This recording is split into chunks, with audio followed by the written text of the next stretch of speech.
Why Jonathan Kuminga could be a starter this year for the Warriors. So if you didn't hear the news, it was announced that Draymond has sprained his ankle. It was also reported that luckily it's not a high ankle sprain and that the recovery time is anywhere from 3 to 6 weeks. We never want to see anybody get hurt, so of course when I saw that report, it made me a little sad because it's another injury. But the positive to that is that it happened now, before the season started, like training camp is about to start. So if it's a 3-week timeline, he'll probably be able to get back on the court, within the first week or so of the season.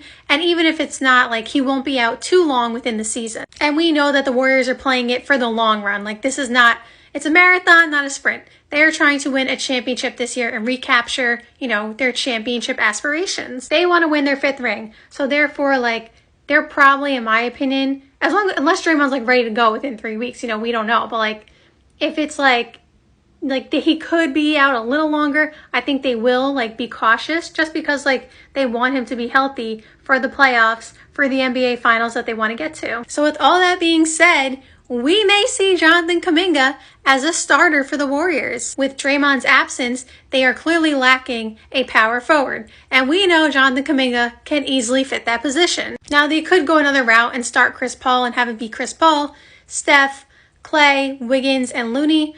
But I don't know, I like the lineup with Jonathan Kuminga better in my opinion. I still think Chris Paul should come off the bench. Jonathan Kuminga last year, when he was getting a ton of playing time because Andrew Wiggins was not there and Steph was out for a while as well, he was awesome. He was doing a lot of good things defensively, a lot of good things offensively. You could see his passing abilities. I said this before once in a video, he has, not that he passes like Draymond at this point, obviously he is not the passer that Draymond is because Draymond is an elite passer. But the way that he would run the offense when he would be the point forward for short stints, he would kind of do it the way Draymond did, and he had some nice passes.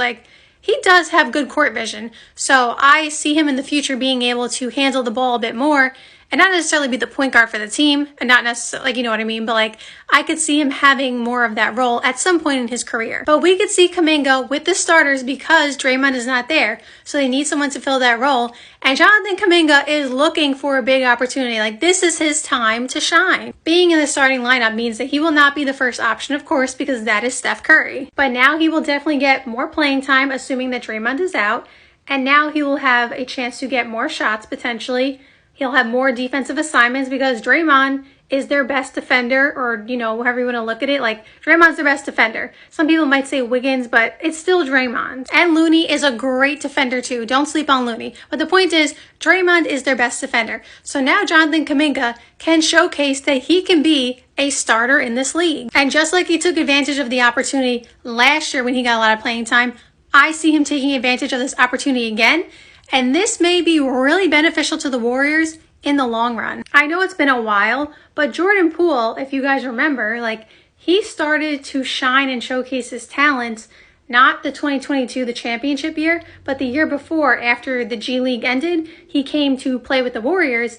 And he started to he was a bucket. That was the year they made the play-in, and he really started to showcase his skills and his talent, but people weren't really paying attention to the Warriors because they were a playing team, Klay Thompson wasn't there, and for the first half of the 2021-2022 NBA season, while Klay wasn't there, you really saw his skill. And he was very important to the team the whole year. He was super important to them winning the championship that year, so he had an important role. But part of the reason as to why he developed was obviously the G League and stuff like that. But the fact that he got a lot of playing time at the end of the previous season and the start or the first half of the next season. And that benefited the Warriors in the long run because although he did have to take, less shots, a lesser role, so to speak, because Klay was back, they knew that they had a talented player like Jordan Poole who would come through, and he did in that championship year. So similarly, and the first reference I was going to make was the David Lee, Draymond Green situation, but I felt like I should reference the Jordan Poole one first just because it's more recent. But back when David Lee was on the team, and correct me if I'm wrong on any details, but David Lee had got hurt and they inserted Draymond Green into the starting lineup.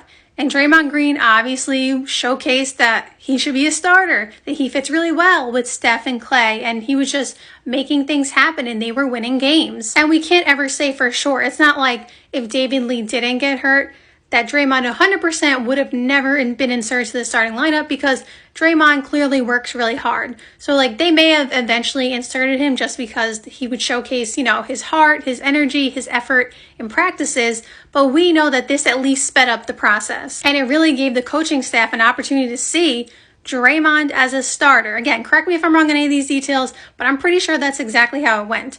So therefore, they started to roll, and now they're the dynasty that we know they are. And why did that happen? Because Draymond got an opportunity. So now back to Jonathan Kuminga.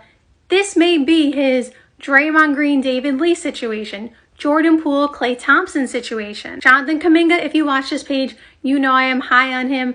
I think he's very talented. I think he's a future perennial all-star. I think his ceiling is super high. We know he's super athletic. I think that his defense is really good, especially for, at this point, he's a third-year player, but I think his defense was pretty good last year. He really improved his three-point shooting the second half of the season when he got a lot of playing time. Like I said one time in a video, he shot like 60% from three for like a month or a few weeks. Like it was a crazy amount from three. One of the areas that he needed to work on was rebounding. And tell me this is not the perfect opportunity to showcase that, because obviously Looney, we know, can grab 100 rebounds. Like he's gonna, lead the way on rebounding. But Draymond is just as important on rebounding and getting the ball off the glass, offensive rebounds. Like Draymond does that very well. So now it's Jonathan Kuminga's time to show that he can rebound the ball really well. He can be a scoring threat. He can defend some of the best players in the league. Like he's going to have tough defensive assignments. They will most likely give Wiggins the toughest assignment at this point, at least to start the year, but just assuming Draymond is out, of course, just because Wiggins is more of a seasoned defender and stuff like that. But Jonathan Kuminga is going to have tough assignments. Like, I'm pretty sure that he's going to guard the second best player on the team, most likely. And this may be, like I said, a blessing in disguise, because then Kuminga will be able to develop properly, be able to get reps and playing time. And then when it is time for Draymond to come back, again, assuming that he will be out for not a super long time, of course, but like a little bit, this will give him at least some opportunity to show that he is ready to be a key piece to them winning another championship. What he does in these games that Draymond is absent may lead to him having the role that he desires. Now, he's not going to be the number one option, of course. We know that anybody who is, a top lottery pick, a number 7 pick, wants to be the number one option. Of course, you want to be a star.